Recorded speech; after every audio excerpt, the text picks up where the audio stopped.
Bismillah, alhamdulillah, wassalatu wassalam ala rasulillah wa ala alihi wa sahbihi ajma'in. Amma ba'd, fa'auzu billahi minash shaitanir rajim. Bismillahir rahmanir rahim. Rabbi shrah li sadri wa yassir li amri wahlul 'uqdatam min lisani yafqahu qawli. Assalamu alaikum wa rahmatullahi wa barakatuh, my dear brothers and sisters, and welcome to another episode of Muslim Inside with me, rajaziaulhaq.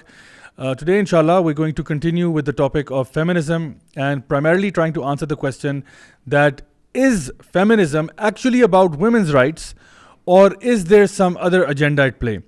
If you guys remember, yesterday we talked about the fact that the feminist movement has been used as an instrument to disrupt the family-centric system and to make it more in line with the corporate or state-centric system.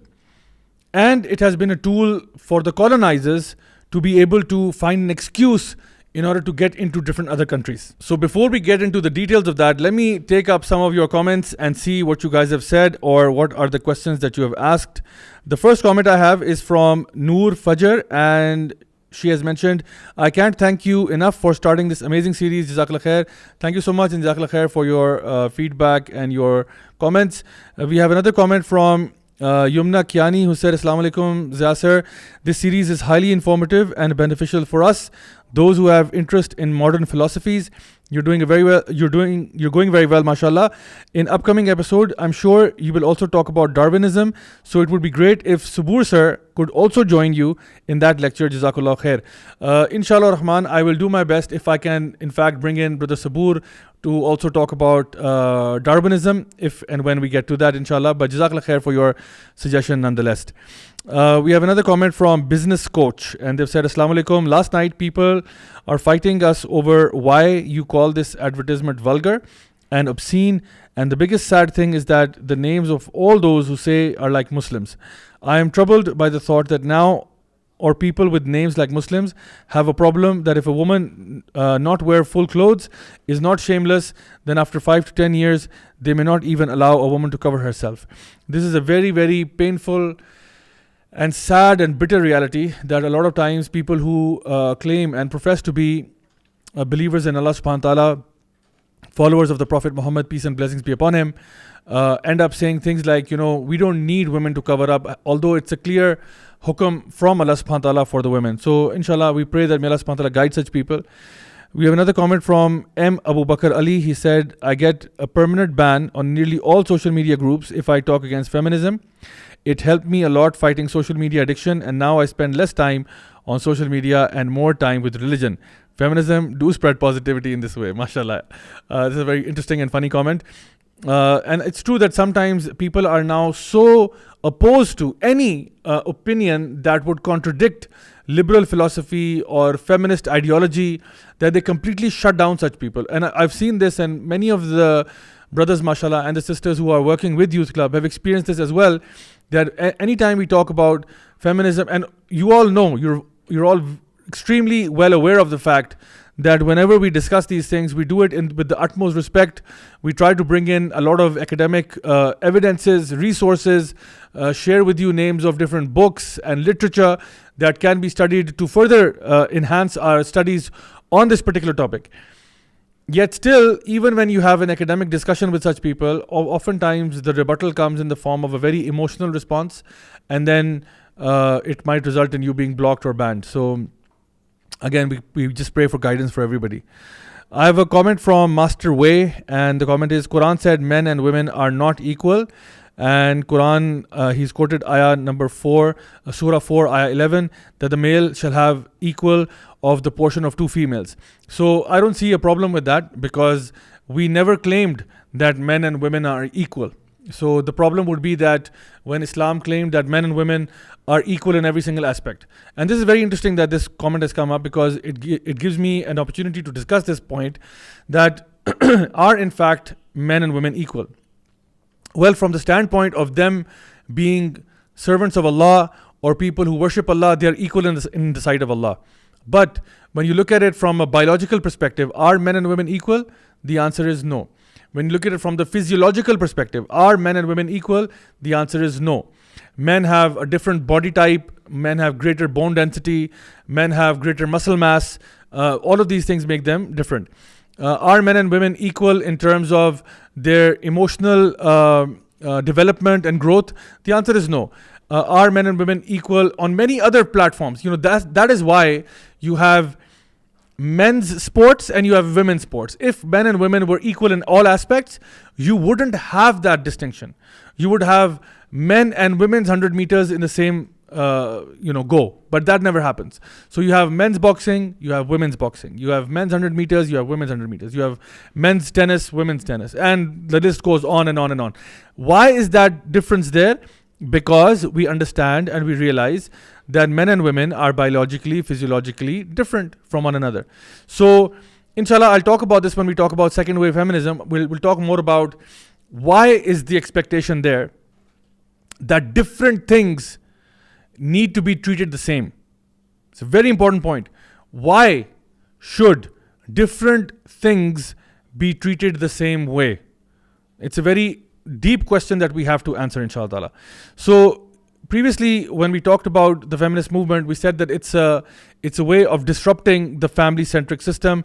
Then we talked about some of the things that Islam has to offer with regards to all of the women's rights that we talked about yesterday: rights to education, right to vote, right to inheritance, financial independence, the fact that the father has to look after his daughter, provide everything for her. When she gets married, the husband has to take that responsibility. Islam says no to domestic violence. Islam says no to forced marriages, and all of those things we talked about yesterday in great detail. Inshallah, today we are going to talk about the belief behind the feministic movement, because one of the things that they claim is that, or the supposition or the presupposition rather in the feminist ideology is that women have been perpetually subjugated by men throughout time.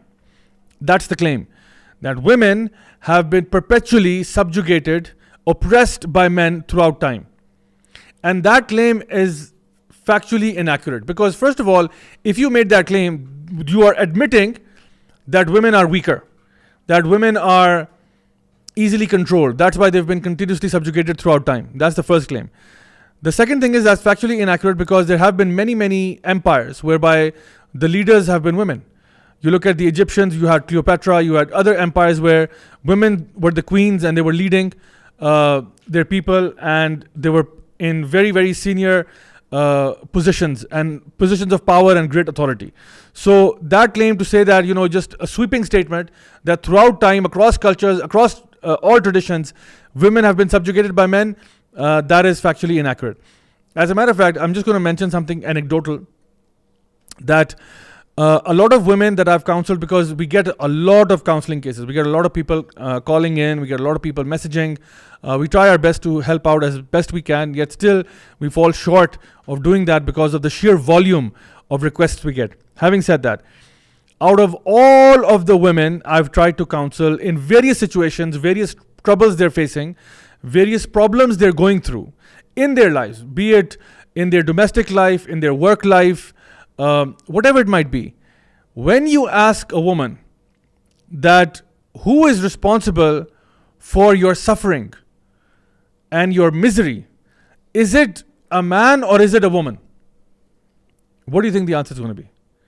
I would say, rough estimate, 80 to 85% of the times, they would say it's a woman. So the claim that men have been subjugating women across time, versus if I was to say, have women been subjugating women across time? Is that a more accurate statement? How many episodes do you know of the Saas-Bahu conflict, the mother-in-law and the daughter-in-law conflict, or the Nand and Bhabhi conflict, or the woman who comes into my life in order to ruin it and wreck my home? So all of these examples you find that women also subjugate women. Women also oppress women. So the claim that throughout time men have been abusing women, that is factually inaccurate. That's the first thing. The second thing is that, does that apply to all women at all time? Because the white women's experience has been very different to women in other parts of the world. Like, for example, there was a huge period in time whereby the Africans were being oppressed by the colonials. The colonials went into Africa, took African men as slaves and brought them to the United States, whereby they were being abused. And we all know when you study black history, you see the kind of the suffering and the torture and all of those things that they went through. And oftentimes it was at the hands of white men and women. You can't say that the woman was being oppressed by the black man, because she wasn't. If anything, she was the one oppressing the black man. So again, many things can be cited here. We don't have time to go into the details of that, but just to give you an idea that this claim is so faulty, it's often hilarious that women throughout time, across cultures, have been continuously perpetuated by men. As if men woke up one day and decided that, we want to oppress and subjugate women. I don't deny the fact that whoever has power, this is the claim that would be more accurate. Whoever is in a position of power tends to abuse that power. That is accurate. If a woman is given power and authority, woman would really abuse that power and authority. If a man is given authority, a man would also abuse it.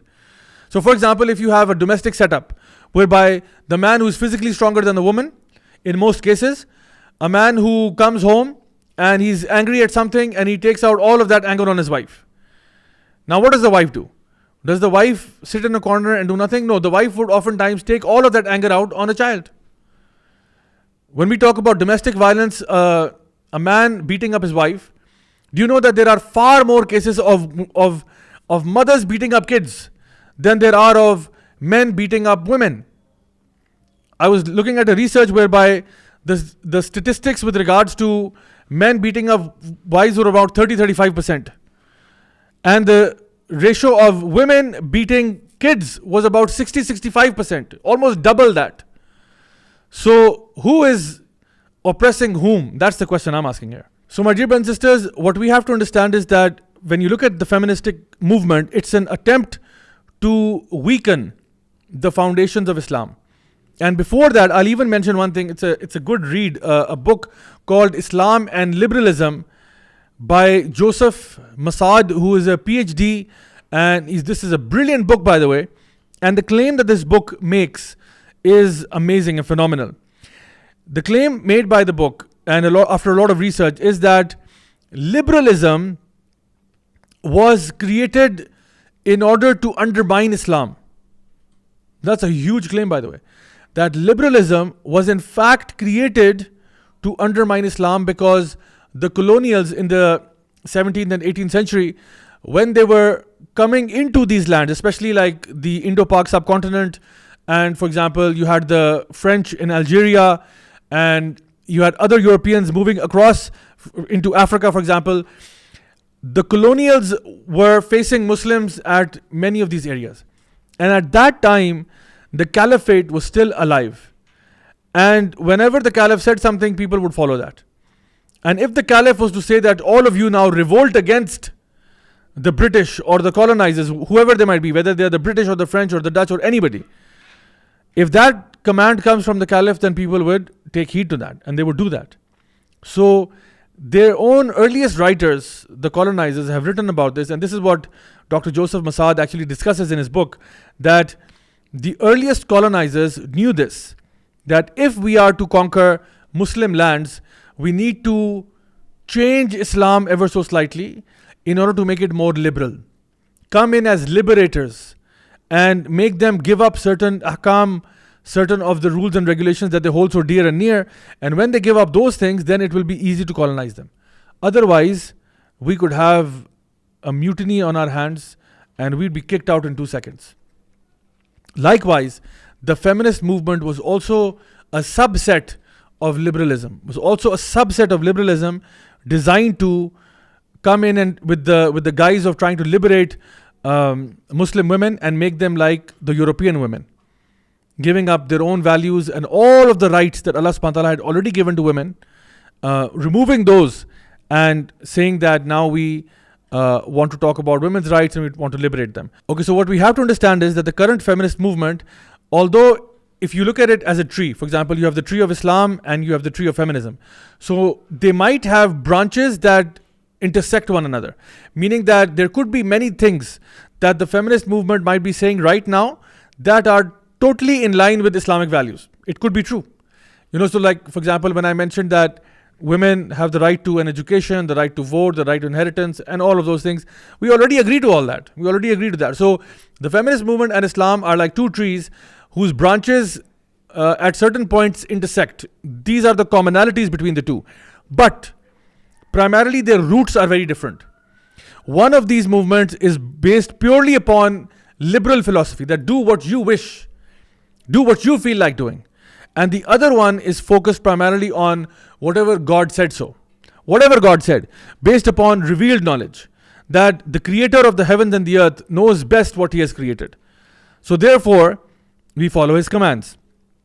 Yesterday we talked very briefly about the zero wave feminist movement, the zero wave feminism, which is basically people like Jeremy Bentham, who was the English philosopher, or the French judge and philosopher Montesquieu, or others who talked about colonizing and saying that we need to give women this movement, women's rights, in the garb of like feminism, for example, and use that to basically make it an excuse to colonize. And the book that I referred to you yesterday was the book called White Women's Rights by Louise Michelle Newman. So inshallah you can read that, and that would be a very good read. Now let's talk about, after zero wave, let's talk about now first wave feminism. So first wave feminism, one of the most vocal, or the most you can say voices of first wave feminism, was a woman by the name of Mary Wollstonecraft, who was born in 1759 and died in 1797. Basically the claim was that women, just like men, have mental faculties, intellect, rational faculties, and thus these faculties should be nourished through the system of education. We have no beef with that. We have no problem in accepting that, because that's a very rational, logical, and valid claim. The claim that women, just like men, are blessed with mental faculties, they are intelligent, they are rational, and thus these faculties have to be nourished. So women need education as well. Just like men are getting formal education, women need formal education as well. Perfectly fine, we have no issues with that. Then they also talked about the right to vote, that the right to vote should be for both genders, since both are intelligent and both are accountable for their actions. So women should be treated as equal citizens and given the right to vote. We as Muslims have no objection to that. Rather, we would encourage that yes, in fact, men and women are equal citizens. There's no problem with that. We have people like Rebecca Latimer Felton, who was born in 1835, died in 1930. She also advocated for the same. And so, but both of these women basically were using racism whilst talking about rights for white women. They were not, by the way, this is a very important point to understand. These rights that they were talking about, the right to education, the right to vote, was only for white women, not for black women, not for even black men, for that matter. Because this is a time when they were still considering the black African Americans to be almost people who are inferior in every way. So this was a very twisted and sick time when people would think in this manner, that they would consider others to be less than them. And this is why there was a lot of racism, and that's why slavery was at its peak. So there was racism involved, though these women were against the right of black people. So although at one point they were talking about women's rights, but they were not extending the same courtesy to black women, or even women of other color across the planet. These same rights, they were not advocating those for all women across all cultures, across all traditions. Because at the same time, while they were talking about these rights for white women, they were talking about how the local women, the Moavi women in New Zealand should not be given rights. Like the Aborigine women should not be given rights. Like the women who are from Africa, the Zulu women should not be given these rights because they are inferior creatures to us. And we are more technologically advanced, we are far more civilized, far more cultured, and these savages need to be taught a lesson. So the first wave feminist movement, although did have certain valid points, and we agree to those points, but those points need to be extended to all women, not just to white women. So we can agree in principle with certain things mentioned in the first wave feminist movement. Now let's come to second wave feminism. The greatest figure in second wave feminism is a French lady by the name of Simone de Beauvoir, who was born in 1908 and died in 1986. She basically claimed and said that women and men are different. And so she herself admitted this in the book that she wrote. And she said that women and men are different biologically, physically, emotionally, psychologically. Men and women are different. But then she claimed that regardless of that, they should be treated the same and given the same opportunity. And she mentioned that gender is a social construction. Gender is a social construct, meaning that men and women, although they're different, but they should be treated the same. First of all, she didn't offer any mechanism to prove that claim. You can make any claim you like. You can claim anything. You can say an old lady lives on the moon. You can say anything you feel like, but you have to substantiate that claim. When you say that, fine, I agree, men and women are different, but they need to be treated the same and given the exact same opportunities, what's the proof for that? Because we realize that we don't do this in the normal world. For example, if I'm going to recruit people for the armed forces, should I say anybody can just walk in and join the armed forces? Shouldn't I have a criteria for that? Because I am basically connected to the output. I want the army to function on its best level, at the optimum level. So I'll say I'm looking for men who are strong, who are tough, who can withstand difficult situations, who can deal with these type of pressures. These are the people I'm looking for. So there would be some kind of a criteria that I'm looking for. For example, if I'm looking for coal miners, should I let people who are disabled work in a coal mine? In a place which is heavily going to fatigue you and take a toll on your body, and your life expectancy is going to be very, very greatly reduced. So, or for example, if we say that people are applying for the job of a bus driver, should I give equal opportunity to a blind man versus a man who can see?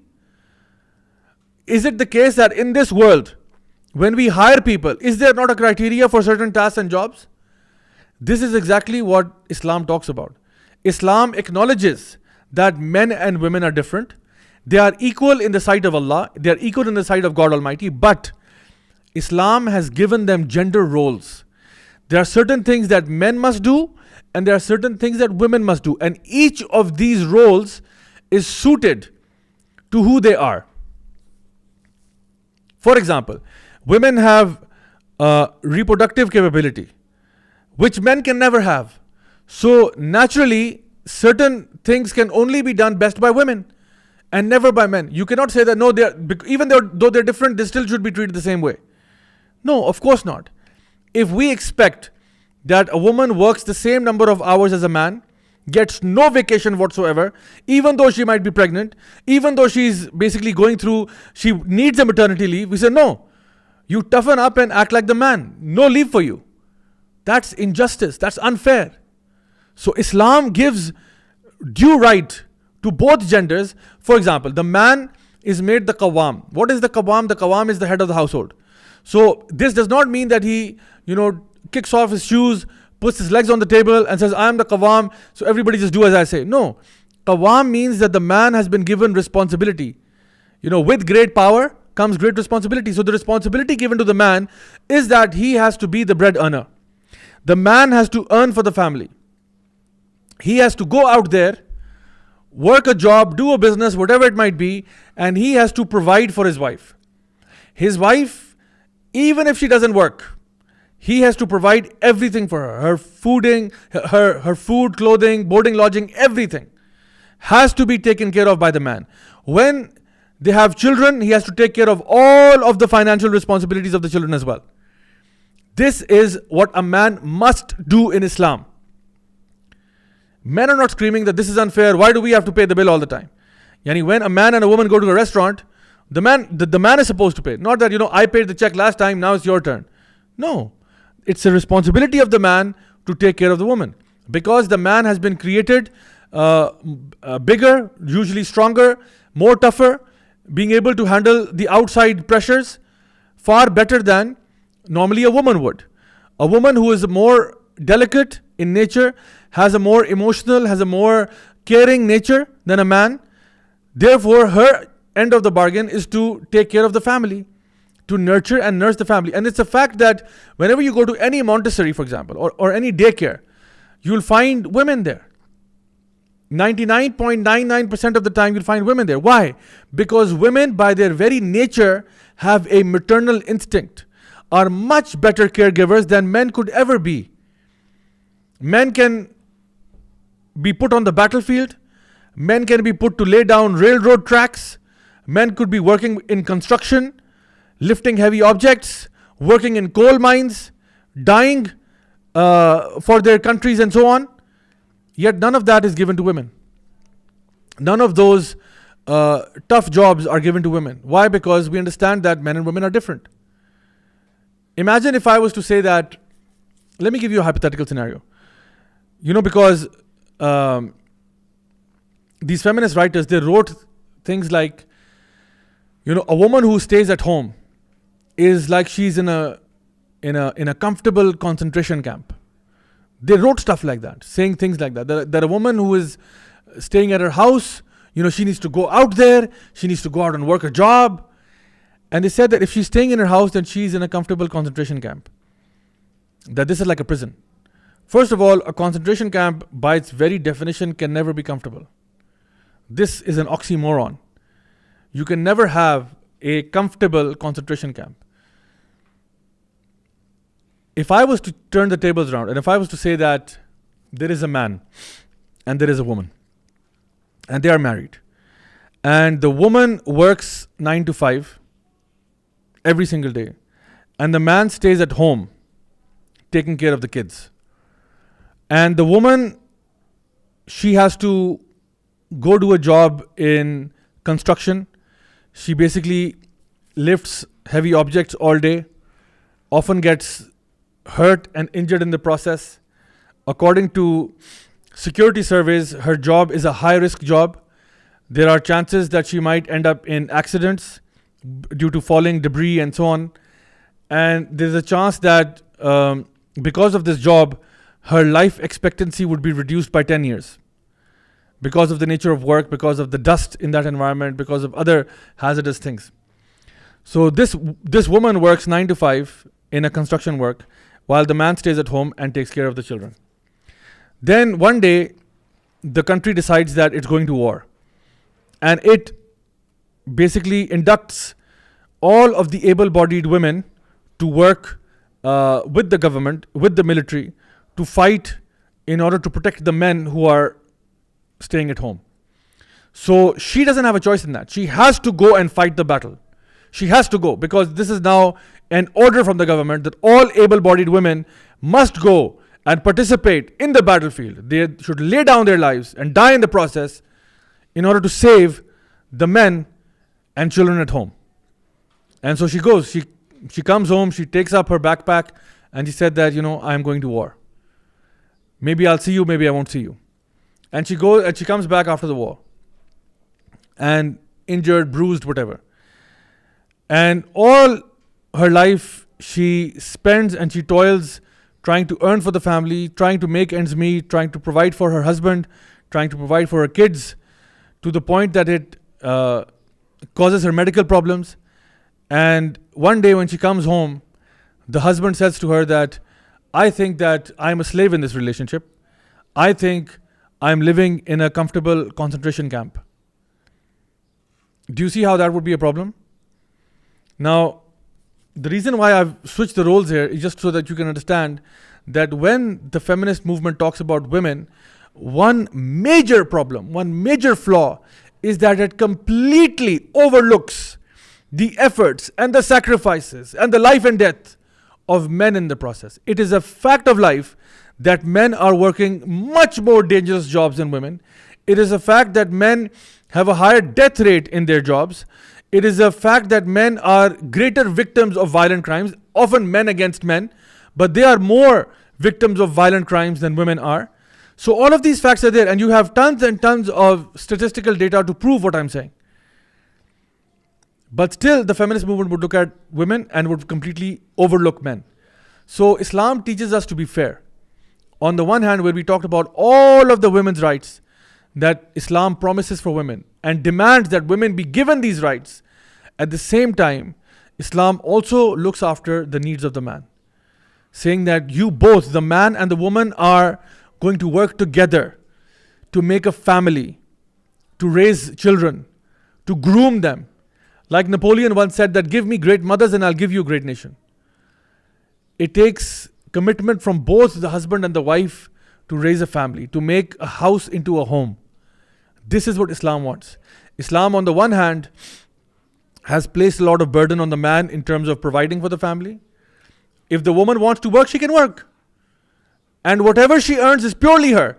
The question that the brother asked about share in inheritance, good question, because first of all, that share in inheritance is not for all situations at all times. This is only when it comes to brothers and sisters getting the inheritance.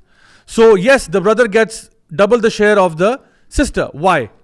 Because when you look at it from that perspective, the brother is getting the share double that of the sister. Okay, fine, good. And the sister is also getting a share. Now, when you look at it, the brother has to spend on, for example, if the father passed away, he has to spend on his mom, he has to spend on his wife, he has to spend on his children. He's obligated to do that. And he has to spend on his sister if, for example, she got divorced and she came back to live with him. He has to take care of his sister as well. So he is getting input from one area and his output is going into 5-6 different areas. Whereas whatever the woman is inheriting, she's not obligated to spend on anyone. She can use that money to buy shoes and handbags if she likes. She has no financial obligations on anyone. So whatever she earns is totally hers. So at the end of it, when you look at the net pay that is left, the guy might be left with like $2.50 and the woman might still have $1,000. So look at it from that perspective, that Islam provides a complete solution to all of mankind's problems. So inshallah, with that, I hope that we've managed to clarify what the feminist movement is, what were the demands, which demands were logical, which demands were completely illogical. Inshallah, tomorrow we'll wrap things up on this topic and then continue on with the next. My sincerest duas for all of you. May Allah subhanahu wa ta'ala bless you and reward all of you for coming in every day and asking very pertinent and relevant questions.